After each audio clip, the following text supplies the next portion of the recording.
Good morning, ladies. It's Mrs. Bone. It's Wednesday. Just want to tell you I love you. Let's do a quick prayer, and then I'm going to take you through the end of the year, okay? In the name of the Father, Son, Holy Spirit, amen. Lord, I love these ladies, and I'm sad that theology of the body was only half of what I wanted it to be this year. But help them all. Help them all in their future journey. Help them all to understand and to love what it is that is your definition of love and marriage.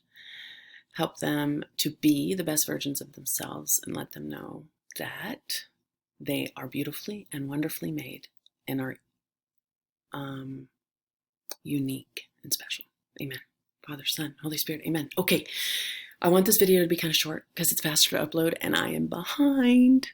Shh, don't tell anyone. Okay, so first of all, end of the year. What does that look like? I think you're going to be very excited because I've made this easy on you, because it's my fault that it won't be easy if it's not. First of all, long time ago, late January, February, you did Man on the Street. That is half of your spring project. So some of you are 50% done. If you didn't do it, you have plenty of time, and I'll explain to you how that looks, okay? The second half of what we are going to call our spring project is a reflection paper on the semester, okay? I literally want you to evaluate the class. Okay, what do I mean by that? I want you to reflect on our discussions. I want you to reflect on what you liked about my teaching style, what you liked about the way I shared things. I want you to reflect on any changes to your perspective, for the positive or negative, right? I want to know what you think of the church's teachings on this awesome thing we call you, Y-O-U, meaning your sexuality, your irrepeatability, your beauty, right? Your grasp of forgiveness, your grasp of the mercy of God, your grasp of unconditional love. I don't care what you write about. You can write about whatever you want, okay? And you're going to follow the reflection paper rubric that we followed for the tests we've done, right? Those test papers that you've done and uploaded, that's what you're going to do. And that is going to be your spring project. The reason I'm telling you all of that is because you have to do a spring project. Okay, there are a few of you who did not do Man on the Street, and I will talk with you individually about that, but most of you did that piece. That, along with this reflection paper, is your spring project. So really easy. Here's where it gets even better. I will put the spring project wherever it helps your grade the most, be that in the final column or in a project column. Most of you, that's going to be the final column. So you're going to do a rocking job. I can't see anybody getting below an A. Some of you are going to get like 99s or 100s or something. And that will go in your final. It's just going to boost your grade, okay? Because there's nothing in that column, right? Because it's the final column. And that's what our hope is, okay?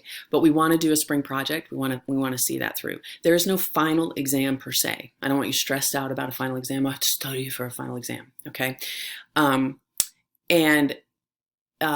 even better news on this front is that for those of you who have that 92.5 or higher, okay, if, and I say if big time because it's not likely, but if for some reason your final project really dumped your grade, I will exempt you, okay, if you already have a 92.5. That is very unlikely because you all have to do the project, every one of you, and some of you have like 98s, 99s. You're not all of a sudden going to start doing horrific work, right? So just know your averages are pretty safe, very safe actually. And the administration has seen to that this year. Okay, so that spring project should be pretty easy because for most of you, it's a reflection paper. Okay, all of the rubrics, anything you need to know about that spring project will be posted by this Friday at the very latest. Some of it may go online in the next couple of days, but I'm going to say Friday to keep myself safe. Okay, trying to think what else. The project will be due on 5/2, which is a Wednesday. I have to have some time to read those papers, ladies, because all of our grades are due on 5/4. Okay, that doesn't mean you won't have other grades at the end of the semester. It just means for those who are in final exemption status and all that kind of stuff with the 92.5, we've been asked to make sure our grade books are specifically updated on 5/4 with any major grades. And this is definitely a major grade, okay? So good news, no final. Better news, it can only help you. And if it hurts you, I will adjust it accordingly, Okay, so don't worry about anything. Write me a great reflection paper for that final. And if you've already done Man on the Street, awesome. There is a discussion post today with any questions you have. Remember, due dates and rubrics and everything will be on Friday. Okay, and I love you and I miss you, and God bless.